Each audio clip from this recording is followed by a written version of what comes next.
Good morning, YouTube. It's Kim from Rainbow Lakers Farm and George. We're out here in the enormous vegetable garden, which got a cool little wind spinner over Mother's Day to help maybe keep the birds from eating my spinach, but I don't think that's going to work. But it is actually kind of pretty.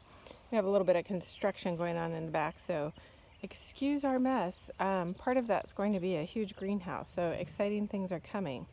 So the biggest change is this pepper bed I put in yesterday. And funny enough, peppers do not like any type of cold weather. They're definitely, hi, he just sat on my foot.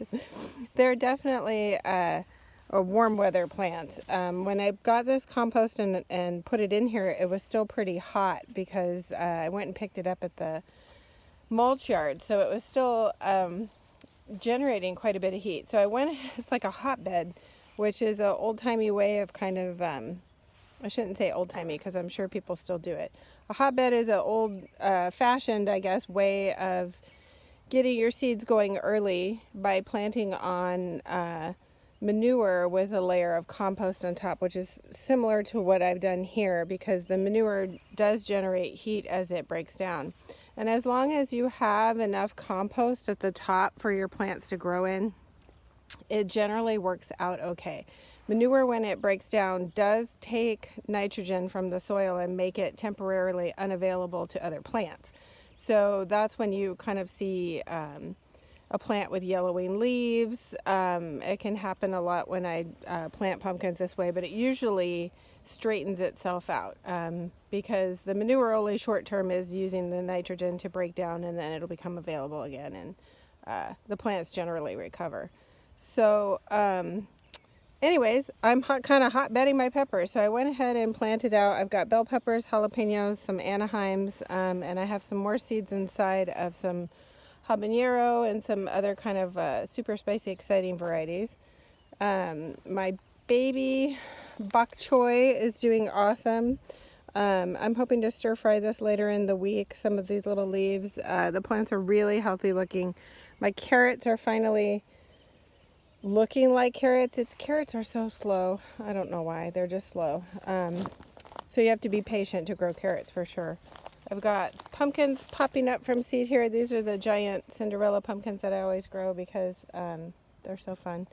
And along in this bed, I have little markers here you can see. I've finally put in my squash plants. So I have yellow straight neck zucchini and just a regular green zucchini. And then I have sunflowers in the middle. I have some artichokes. For the first time I'm growing artichokes this year, so I'm pretty excited about that. And I do have bush beans on kind of near the artichokes because the artichokes will get big and take up a lot of room. So the bush beans are fairly compact. They're golden wax beans, which are my favorite bush beans to grow because they're just, the plants are really prolific. So you're getting a lot of beans for a not very huge plant, I should say. And the yellow wax beans are really tasty. They're really good if you saute them in bacon fat. It's a very healthy thing to do to a vegetable. I've got spinach coming along in here. I've got chard and beets. And in this little contraption here, I've sown cucumbers. Yesterday was big cucumber planting day. I have nasturtium seeds soaking in this little thing of water here. So you have to...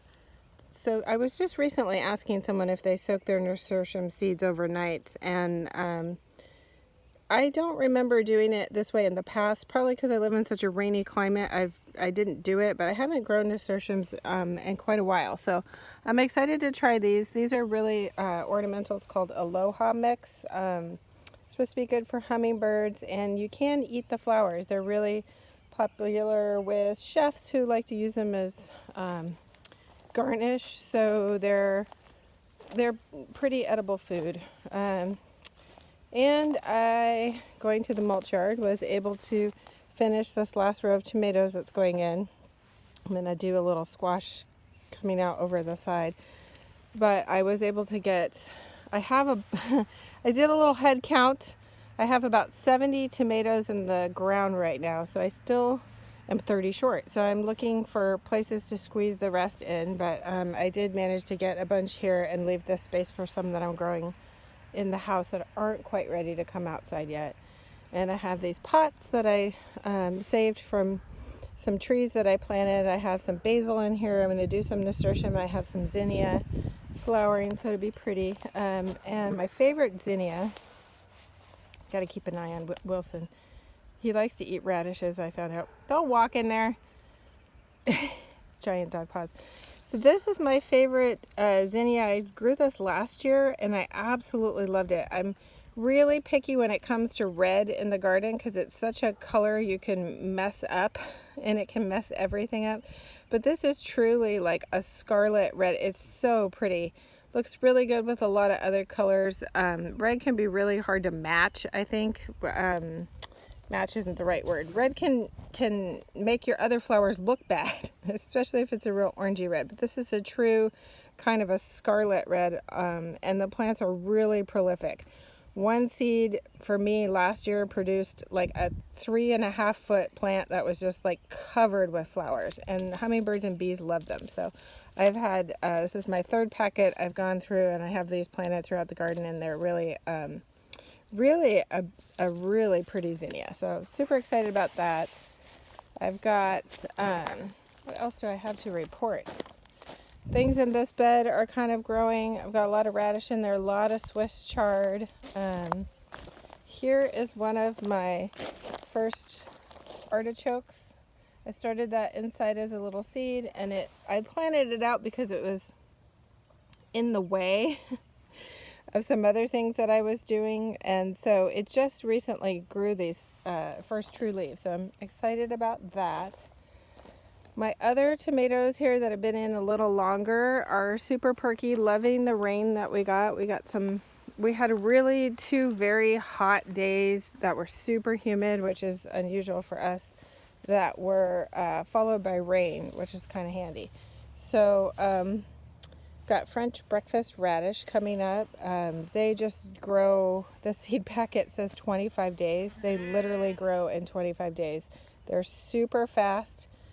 From seed to eating, so that's kind of fun. I've got more French breakfast along here. I've got a whole bunch of weeds in here that I haven't figured out what to do with. I've got more tomatoes planted along this trellis where the birds ate some of my peas. So and I lost some garlic, which I've never had this happen before, but I think birds ate it. They ate the tops off.